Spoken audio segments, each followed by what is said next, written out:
عليكم ورحمة الله وبركاته. نحمد الله العظيم ونصلي على رسوله الكريم. أما بعد. அன்பான பெரியோர்களே, ஜமாத்தார்களே, அல்லாஹ்வின் அருளால் ஃபஜ்ருடைய தொழுகையை இமாம் ஜமாத்தோடு தொழுதுவிட்டு அல்லாஹ்வை பற்றியும் அல்லாஹ்வுடைய ரசூலை பற்றியும் மார்க்கத்தை பற்றியும் பேசுவதற்காக கேட்பதற்காக நாம் எல்லாம் அமர்ந்திருக்கிறோம். ரப்பு சுப்ஹானஹு வ தஆலா நம்முடைய எல்லா அமல்களையும் பரிபூர்ணமாக கபூல் செய்வானாக. ஆமீன்.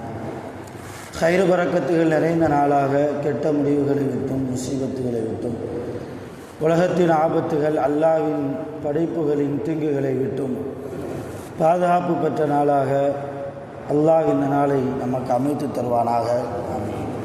அருமையான பெருமக்களே, உலகத்தில் ஒரு அற்புதமான மார்க்கத்தில் நாமெல்லாம் நம்மை இணைத்து கொண்டு முஸ்லீமாக மூமினாக வாழ்ந்து கொண்டிருக்கிறோம். நபிகள் நாயகம் ஸல்லல்லாஹு அலைஹி வஸல்லம் அவர்கள் தீனுல் இஸ்லாம் என்கிற நம்முடைய மார்க்கத்தை பல கோணங்களில் புகழ்ந்து பேசியிருக்கிறார்கள். நபி அவர்களால் புகழப்பட்டு பேசப்பட்ட ஒரு வார்த்தை தான் அத்தீனு அந்நஸீஹா. அதாவது தீன் என்பது, இந்த மார்க்கம் என்பது உபதேசம் நிறைந்த மார்க்கம். உலகத்தில் வேறு எந்த ஒரு மார்க்கத்திலும் மதத்திலும் இது போன்ற உபதேசங்களை, இஸ்லாம் கூறக்கூடிய உபதேசங்களை நம்மால் பார்க்க முடியாது.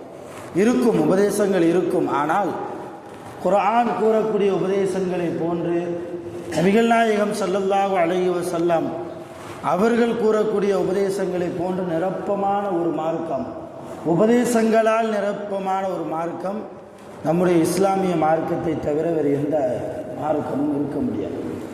அருமையான பெருமக்களே, அவ்வளவு உபதேசங்கள் நிறைந்த ஒரு மார்க்கத்தில் மூமினாக இருக்கக்கூடிய நமக்கு யாராவது உபதேசம் செய்தால் அதை நாம் காது தாழ்த்தி கேட்கிற இடத்தில் இருக்கிறோமா இல்லையா என்பதை நாம் யோசிக்க வேண்டும். ஒரு உலமாக்களின் மூலமாகவோ, ஒரு ஆலிமின் மூலமாகவோ, அல்லது ஒரு குடும்பத்தின் தலைவரின் மூலமாகவோ தனக்கு கீழே இருக்கக்கூடிய பிள்ளைகளுக்கு, மனைவிமார்களுக்கு, பேரன் பேத்திகளுக்கு அல்லது சமுதாய மக்களுக்கு, ஜமாத்தார்களுக்கு ஏதாவது ஒரு உபதேசம் செய்தால் கேட்கக்கூடிய மனநிலைமையில் இன்றைக்கு பெரும்பான்மையான முஸ்லீம்கள் வருவதில்லை. இவன் என்ன சொல்கிறது, நம்ம என்ன கேட்கறது என்கிற நிலைமையில் முஸ்லீம்கள் இன்றைக்கு தள்ளப்பட்டு விட்டார்கள்.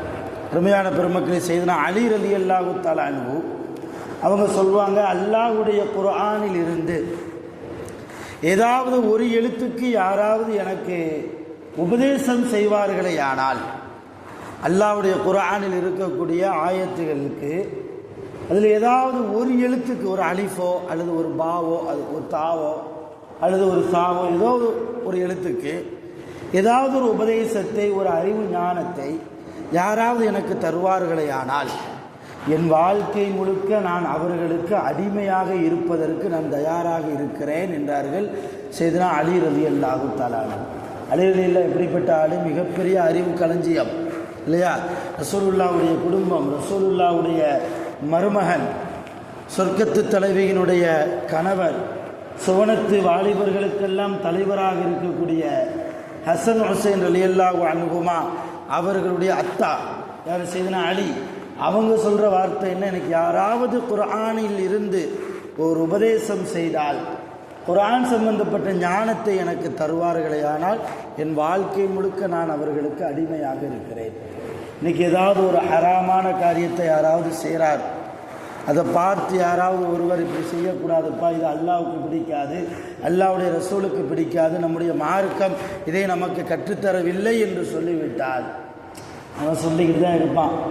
அப்படி கேட்டால் நம்ம வாழ்க்கை நடத்த முடியுமா என்று சர்வ சாதாரணமாக ஏதோ தூசியை உதறி தள்ளிவிட்டு போகிற மாதிரி அசால்ட்டாக அந்த விஷயத்தை கடந்து போகக்கூடிய முஸ்லீம்களை பார்க்கிறோம். அருமையான பெருமக்களே, குர்ஆன் முழுக்க நாம் எடுத்து பார்த்தால் ஆரம்பத்திலிருந்து கடைசி வரைக்கும் அல்லாஹ் உபதேசிக்கிறான். உபதேசங்களால் நிறைந்தது தான் குர்ஆன். அலிஃப் லாம் மீம் ஸாலிகல் கிதாபு லா ரைப ஃபீ. இந்த குர்ஆனில் எந்த சந்தேகமும் இல்லை. யாருக்கு? முதலில் முத்தகீன், முத்தகீன்களுக்கு தான் இந்த குர்ஆன் நேர்வழி காட்டும். அல்லாஹ் குர்ஆன் சொல்கிறான்.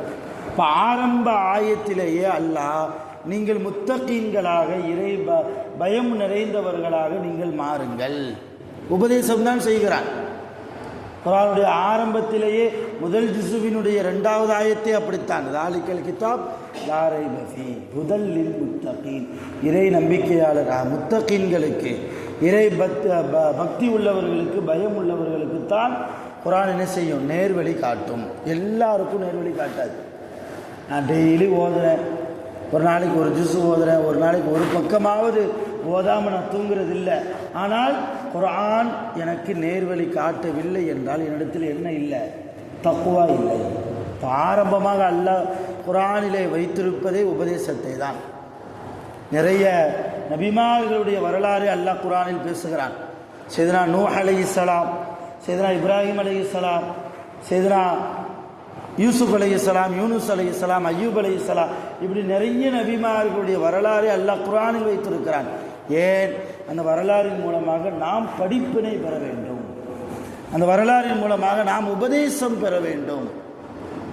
இப்போ உபதேசம் தான் குர்ஆன், குர்ஆன் தான் உபதேசம். இப்போ நமக்கு உபதேசங்களால் நிறைந்த குர்ஆனை அல்லாஹ் அவனுடைய வேதமாக நமக்கு வழங்கியிருக்கிறான் என்று இருக்கிற போது, நாமும் யாராவது நமக்கு உபதேசம் செய்தால், குடும்பத்தில் பெரியவர்களிடத்தில் எப்படி நடப்பது, மனைவியிடத்தில் எப்படி நடப்பது, பெற்றோர்களிடத்தில் எப்படி நடப்பது, நம்முடைய மார்க்கத்தில் ஹலால் என்ன, ஹராம் என்ன, எப்படி தொழ வேண்டும், எப்படி தொழுகக்கூடாது, எந்த ரீதியில் பேச வேண்டும், எப்படி பேசக்கூடாது, யாராவது நமக்கு உபதேசம் செய்தால், உபதேசம் செய்யக்கூடியவரை நாம் பார்க்க வேண்டிய அவசியம் இல்லை.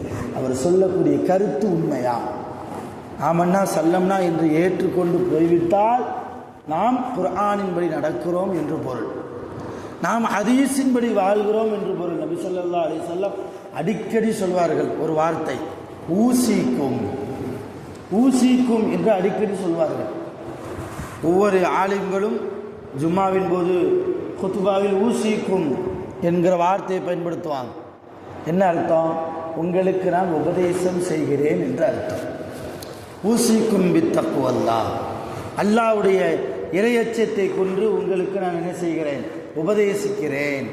ரசூலுல்லாஹ் பயன்படுத்திய, அதிகமாக பயன்படுத்திய ஒரு வார்த்தை ஊசிக்கும், உங்களுக்கு நான் உபதேசிக்கிறேன், நீங்கள் அப்படி நடந்து கொள்ளுங்கள், அல்லாஹ்வுக்கு நெருக்கமாக நடந்து கொள்ளுங்கள், நல்ல தூய்மையான களப்பற்ற ஒரு வாழ்க்கை, அழுக்கில்லாத ஒரு வாழ்க்கையை நீங்கள் வாழ்ந்து கொள்ளுங்கள், உங்களுக்கு நான் உபதேசிக்கிறேன். ஆக நபி ஸல்லல்லாஹு அலைஹி வஸல்லம் தன் வாழ்க்கையில் கடைபிடித்த ஒரு சுன்னத் உபதேசிப்பது. சஹாபாக்கள் ரசூலுல்லாஹ்வுடைய உபதேசத்தை பெற்றார்கள், ரசூலுல்லாஹ்வுடைய உபதேசத்தை பெற்றார்கள். அது என் மீது நீங்கள் நேசம் வையுங்கள் என்றார்கள் நபி ஸல்லல்லாஹு அலைஹி வஸல்லம். என் மீது நீங்கள் நேசம் வையுங்கள், உங்கள் நேசம் என் மீது இருக்கட்டும் என்று நான் உங்களுக்கு உபதேசிக்கிறேன் சொன்னார்கள் நபி ஸல்லல்லாஹு. அதனுடைய விளைவு எப்படி தெரியுமா? சஹாபாக்கள் எந்த அளவு நேசம் வைத்தார்கள் என்றால், அபு அய்யூபுல் அன்சாரி ரலியல்லாஹு ஒரு தடவை ரசூலுல்லாஹ்வுக்கு சாப்பாடு கொண்டு போய் கொடுத்தாங்க. சாப்பாடு இது என்ன குழம்பு ஆனோம் அப்படின்னா, பூண்டு, வெள்ளைப்பூண்டினால் ஆன ஒரு குழம்பு போய் கொடுத்தாங்க. சாப்பாடு ரிட்டர்ன் வந்துருச்சு, ரசூலுல்லாஹ் சாப்பிடலை. அபு அய்யூபுல் அன்சாரி ரலியல்லாஹுக்கு ரொம்பவும் கவலை. ரசூலுல்லாஹ்வுக்கு ஆசாசியாக பூண்டு குழம்பு வச்சு கொடுத்தோமே, ரசூலுல்லாஹ் சாப்பிடாம திருப்பி அனுப்பிட்டாகலை, என்னன்னு போய் கேட்பேன்னு ரசூலுல்லாஹ்ட்ட போய் கேட்குறாங்க. ரசூலுல்லாஹ் ஏன் சாப்பிடல, இன்றைக்கி நீங்கள் நோன்பு வச்சுருக்கீங்களான்னு கேட்டாங்க. நீங்கள் நோன்பு வச்சுருக்கிறீங்களா? இல்லை, நான் நோன்புலாம் இல்லை. அப்போ ஹராமுன் ஹுவ, நான் கொடுத்து விட்ட அந்த பூண்டு குழம்பு அது ஹராமா கேட்டாங்க. ஹராம்லாம் இல்லை, நான் அதை வெறுக்கிறேன் ரசூலுல்லாஹ் சொன்னாங்க. பூண்டை நான் வெறுக்கிறேன். காரணம் என்ன? ரசூலுல்லாஹ் சொன்னாங்க, என்னிடத்தில் அதிகமாக பேசுவதற்கு மலக்குமார்கள் வருவார்கள், என்னிடத்தில் மலக்குமார்கள் அதிகமான நேரங்களில் பேசுவதற்காக வருவார்கள். அந்த நேரத்தில் நான் பூண்டு சாப்பிட்டு இருந்தால் என் வாயிலிருந்து வரக்கூடிய ஒரு விதமான துர்வாடை, அந்த பூண்டினுடைய வாடை மலக்குகளுக்கு பிடிக்காது. எனவே மலக்குகளுக்கு பிடிக்காத ஒரு வாடையை என் வாயில் நான் வைத்திருக்கக்கூடாது இல்லையா? அதனால் நான் பூண்டு சாப்பிடுவதை எனக்கு நானே தடுத்து கொள்ளுகிறேன், நான் வெறுக்கிறேன் அப்படின்னு ரசூலுல்லாஹ் சொன்னபோது அபு அய்யூபுல் அன்சார் என்ன சொன்னாங்க தெரியுமா? அப்படியா யா ரசூலல்லாஹ், அக்ரஹு மா தக்ரஹு, நீங்கள் எதை வெறுத்தீங்களோ அதை நானும் வெறுக்கிறேன். நீங்கள் பூண்டு சாப்பிட மாட்டீங்களா, இனிமேல் நானும் சாப்பிட மாட்டேன். இப்போ ஒரு நபரின் மீது, ஒரு நபி ஸல்லல்லாஹு அலைஹி வஸல்லம் அவர்கள் மீது சஹாபாக்கள் வைத்திருந்த அந்த பாசம் எந்த அளவு போச்சு, ரசூல்லா சாப்பிடாத நான் சாப்பிட மாட்டேன், ரசூல்லா விரும்பியது எனக்கு விருப்பமானது, ரசூல்லாவுக்கு பிடிக்கலையா அது எனக்கும் பிடிக்காது.